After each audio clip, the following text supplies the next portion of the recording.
Yeah, we actually didn't have him at the top the other night.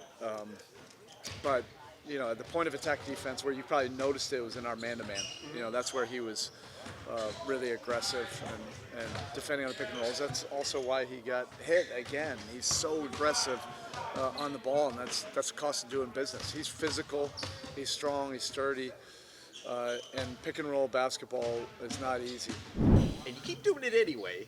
Was there? It looked like there was a moment after that one when maybe you sort of like might have reconsidered, or it seemed like the toughest jolt you've taken in a while. Talking about my shoulder? Yeah, I'm talking about your shoulder. Yeah. I try to play the same way. I try not to change anything up. Honestly, he just got me. But I've been going through screens after that injury for a minute now, and it hasn't really bothered me. This time, he just got me. How is it feeling compared to the other left shoulder issues you've had? It's not as bad. Definitely kind of like the same pain a little bit, but definitely not as bad. Expect to play tomorrow? We'll see. Can you turn that off, or is that so instinctive that at the moment of truth, when the screen's set, you're just going to fight through because of who you are, or do you temper that? Yeah, it's just who I am, honestly. Trying to get through every screen. Good thing is I caused a legal screen at that moment, but that's me just trying to get through every screen and trying to just stay on my man. Spo was saying he thinks for as many calls as you get, they almost overlook several other ones. For sure. Because they think you're baiting for fouls. Yeah. Do you sort of feel that same way also? That there could be even more whistles? For sure. I think sometimes, I think most of the time I should get illegal screen calls, but they can't call it every single time. I understand that. You can't play the game like that. Just like you can't call every foul as a ref. Like any ticky-tack foul, you can't call every foul. So I understand it. You're going to zone more, especially when Khalil's in there, which I would think goes against some of your instincts to fight and stay with the man, but you're also very effective in the zone. How do you have to change your mentality and approach when you're playing in zone?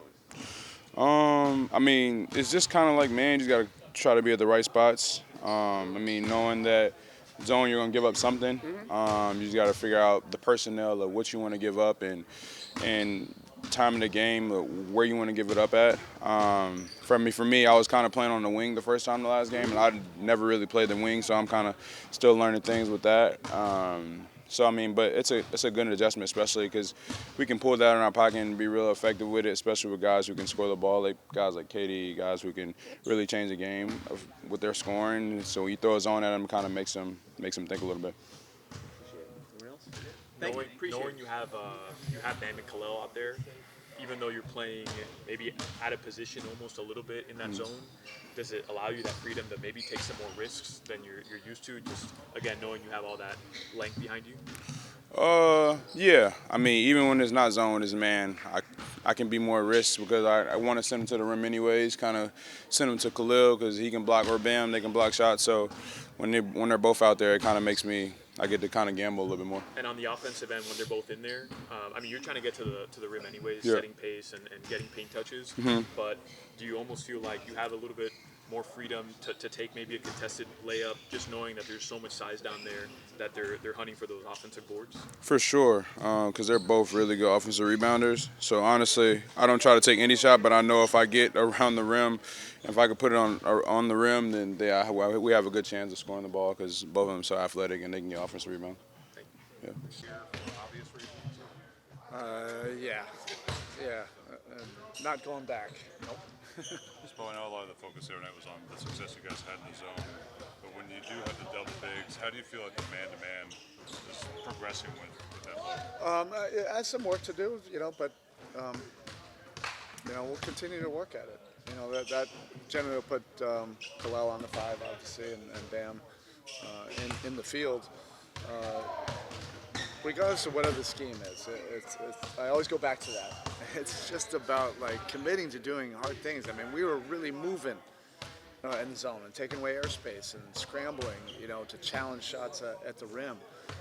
In a lot of these losses in the last month, we've just been giving up, shots at the rim and threes.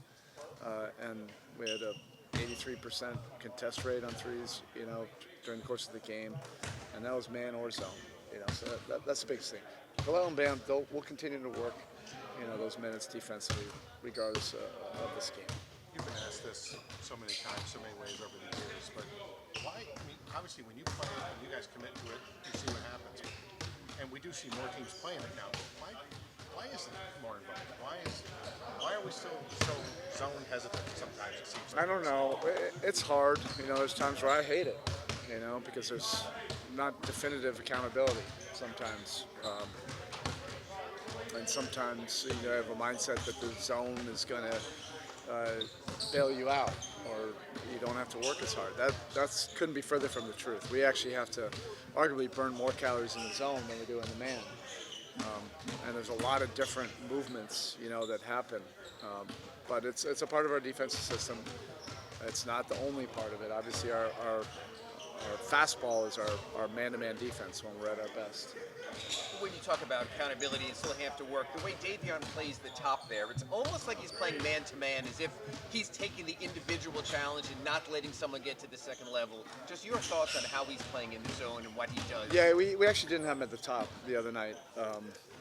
But, at the point of attack defense, where you probably noticed it was in our man-to-man. That's where he was really aggressive and defending on the pick and rolls. That's also why he got hit again. He's so aggressive on the ball, and that's the cost of doing business. He's physical, he's strong, he's sturdy, and pick and roll basketball is not easy. There's just no easy way to do it in this modern NBA. The skill level, the shooting ability. You're out 30 feet, away, and I thought he defended one of them, pretty well with Shepard, and he came off and hit a contested three.